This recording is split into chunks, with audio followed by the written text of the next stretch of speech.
हे आहे ठोकशाही न्यूज 24, जिथे आवाज दाबला जात नाही, अन्यायाविरुद्ध वाचा फोडणारे।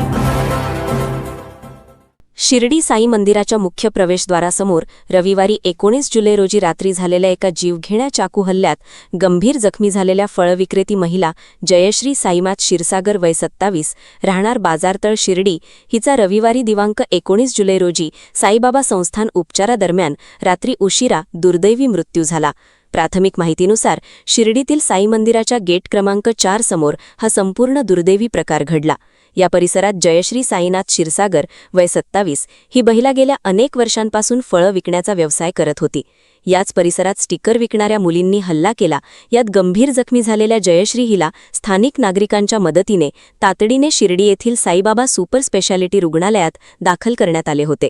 अतिदक्षता विभागात तिच्यावर वैद्यकीय उपचार डॉक्टरांचे सुरू होते, मात्र त्यांची प्रकृती खालावत गेली आणि रात्री उपचारादरम्यान तिची प्राणज्योत मालवली।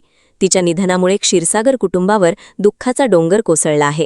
तिच्या पश्चात पती, 2 लहान मुले असून आर्थिक परिस्थिती गरिबीची असून भरगर्दीच्या ठिकाणी घडलेल्या या गुन्ह्याची दखल घेत शिर्डी पोलिसांनी तपासाची चक्रे वेगाने फिरवत 2 मुलींना ताब्यात घेतले आहे।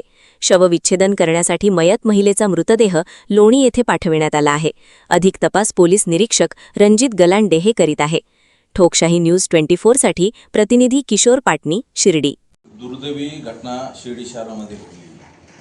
गेट साईबाबा संस्थानच्या मंदिराच्या गेट नंबर 4च्या आसपास ही घटना साधारण 9:30 ते 10च्या दरम्यान घडली आहे। त्यामध्ये